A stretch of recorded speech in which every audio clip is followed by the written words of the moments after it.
یہ روات جھوٹے ہیں، انہوں نے جھوٹے طور پر اس حدیث کی نسبت اللہ کے رسول کی طرف کر دی، تو اس کا نتیجہ کیا آئے گا؟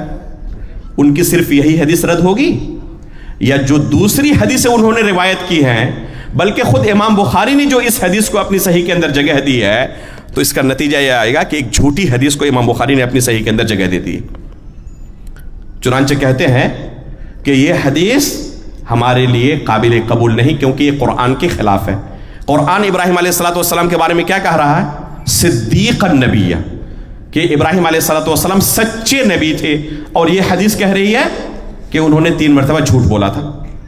ایک بھائی میرے پاس آئے، ہمارے ہی گاؤں کے، مولانا مودودی کی کتابوں کے بہت بڑے فین، ہمیشہ دنوں رات ان کی کتاب پڑھنے والے، ترجمہ تفہیم القرآن ہمیشہ ساتھ میں ان کے پاس ہوتی تھی۔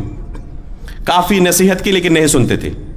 مسجد میں بیٹھ کر میرے سامنے انہوں نے یہ اشکال ایک دن پیش کیا کہ یہ حدیث صحیح بخاری کے اندر ہے، ابراہیم علیہ السلام کی کذبات ثلاثہ والی، کیا اس کو بھی ہم ماننے کے لیے تیار ہے، مکلف ہے؟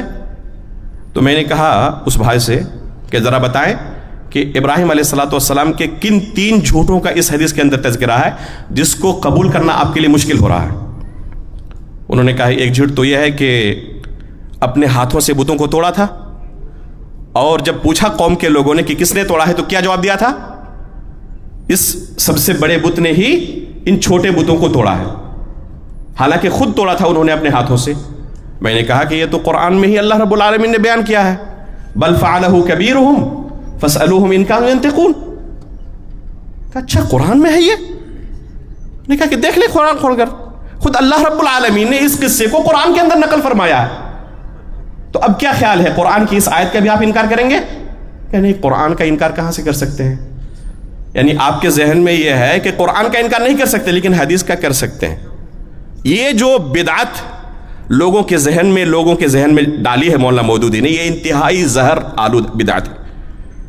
اگر کسی کو حدیث رسول کے بارے میں شک ہو جائے تو اس کا کیا بچے گا؟ آپ سوچیں، وہ قرآن کو صحیح طریقے سے سمجھ سکتا ہے؟ ممکن نہیں۔ جس کو حدیث رسول قرآن کے خلاف نظر آئے، اس کو قرآن کی بعض آیتیں بھی قرآن کی بعض دوسری آیتوں کے خلاف نظر آئیں گی، اور اس طریقے سے پوری شریعت ہی اس کو مشکوک نظر آئے گی، کسی چیز پر اس کو یقین نہیں ہوگا۔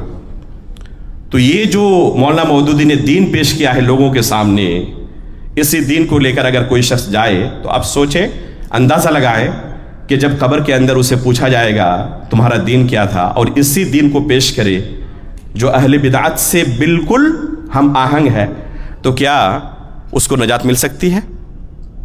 وہ خوش نصیب ہوگا یا بد نصیب ہوگا؟ لہذا میرے بھائیوں، عقیدے کے مسئلے میں خصوصی طور پر کمپرومائز نہ کریں۔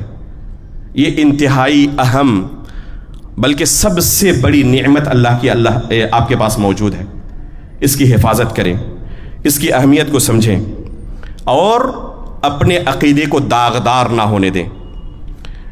کچھ اور اہم مسائل تھے مولانا مودودی کے، لیکن میں نے خاص طور پر ان کو ذکر نہیں کیا کیونکہ بعض مشائخ کا خاص عنوان ہی وہ ہے، جیسے توحید حاکمیت کا مسئلہ، خوارج کی جو سب سے بڑی گمراہی ہے، اس گمراہی کو مولانا مودودی نے اپنے ماننے والوں کے ذہن میں پیوست کرنے میں کوئی کمی نہیں چھوڑی، بلکہ ان کی پوری زندگی کو آپ دیکھ ڈالیں تو پائیں گے کہ اسی حکومت سازی کے چکر میں اور خوارج کی اس بدعت کو لوگوں کے اندر نشر و اشاعت کرنے میں ہی اپنی زندگی گزار دی۔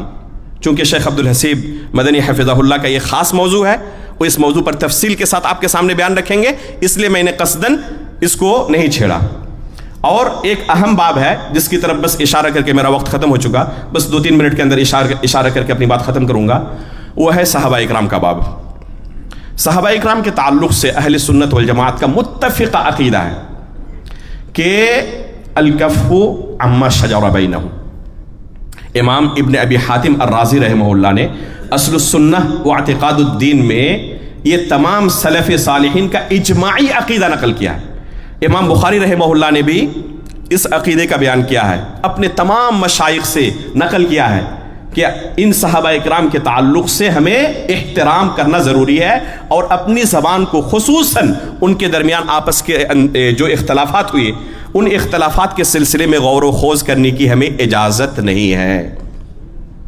آپس میں اگر انہوں نے کسی ایک دوسرے کو کچھ کہا ہے برا بھلا تو اسے دلیل بنا کر ان کو ہم ہدف تنقید نہیں بنا سکتے.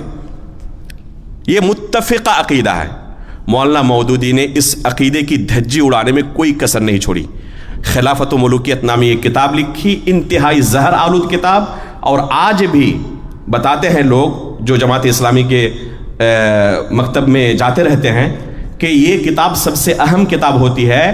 جب کوئی ایرانی وفد آتا ہے تو ان کو یہ ہدیے کے طور پر پیش کرتے ہیں, شیعوں کو پیش کرتے ہیں, اور حقیقت میں شیعوں کو خوش کرنے کے لیے ہی صحابہ اکرام کے اس باب کو انہوں نے چھیڑا ہے, اور خصوصاً عثمان غنی رضی اللہ تعالی عنہ پر حد سے زیادہ الزام تراشی کی ہے, اور ان پر زبان درازی کی ہے, اور ان پر تعصب کا الزام لگایا ہے, اقربا پروری کا الزام لگایا ہے, اور سہارا کن چیزوں کا لیا ہے؟ جھوٹی روایتوں کا. اور اگر کوئی صحیح روایت بھی تو اس میں قطع و برید کی گئی ہے. حافظ صلاح الدین یوسف رحمہ اللہ نے خلافت و ملوکیت کی تاریخی و شرعی حیثیت نام سے اس کا جواب دیا ہے, اور بہترین جواب دیا ہے. اردو زبان میں کتاب موجود ہے, آسانی کے ساتھ دستیاب بھی ہے. ہر شخص کو جو پڑھ سکتا ہو اس کتاب کو ضرور پڑھنا چاہیے. خلافت و ملوکیت کی تاریخی و شرعی حیثیت. ساتھ میں اور دو کتابوں کا نام آپ کے سامنے ذکر کروں گا جب اس موضوع کو ہم نے تھوڑا اشارہ کیا ہے. ڈاکٹر وسیم محمدی حفظہ اللہ کی ایک کتاب ہے زاویہ نگاہ, اور ایک کتاب ہے سنگ گراں. مرشد پبلیکیشن دہلی سے یہ دونوں کتابیں آپ کو مل جائیں گی, اور قیمت بھی بہت زیادہ نہیں ہے, 200-250 کے درمیان ہی ہے. تو ان تینوں کتابوں کو ضرور پڑھیں اور جانیں کہ اخوانیت اور رافضیت نے کیا اس باب کے اندر گل کھلایا ہے. آخر میں اللہ رب العالمین سے دعا کروں گا کہ اللہ رب العالمین ہمیں صحیح عقیدے پر آخری سانس تک قائم و دائم رہنے کی توفیق عطا فرمائے. اللہ رب العالمین زندگی بھر آخری سانس تک اللہ اہل سنت والجماعت کے عقیدے کو مضبوطی کے ساتھ تھامے رہنے کی ہمیں توفیق عطا فرمائے. ایمان کی حالت پر ہماری وفات ہو, نبیین, صدیقین, شہداء و صالحین کے ساتھ ہمارا حشر ہو. آمین. تقبل یا رب العالمین. وصلی اللہ علی نبینا محمد.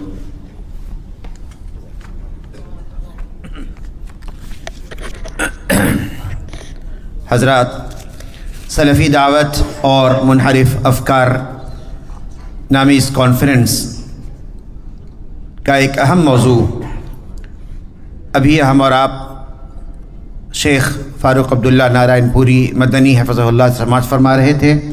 اللہ تعالیٰ انہیں جزائے خیر عطا فرمائے. بہت ہی طویل موضوع کو اختصار کے ساتھ انہوں نے بیان کیا ہے. حضرات, ابھی نماز عصر کا وقفہ ہے, صرف 10 سے 15 منٹ کا وقفہ ہوگا. آپ تمام حضرات اور خواتین نماز ادا کر لیں. مرد کے لیے آڈیٹوریم کے باہر ہمیں نچلی منزل پر نماز کا اہتمام ہے, جبکہ خواتین کے لیے پہلی اور دوسری منزل پر نماز کا اہتمام ہے. خواتین میں 2 خاتون کو مقرر کیا گیا ہے نماز کی امامت کے لیے, وہی نماز کی امامت کریں گی, اور لہٰذا آپ حضرات سے اور تمام خواتین سے گزارش ہے کہ فوری طور پر نماز عصر ادا کر لیں. 15 منٹ کے بعد انشاءاللہ تعالی دوسری نشست کا آغاز ہوگا. السلام علیکم ورحمۃ اللہ.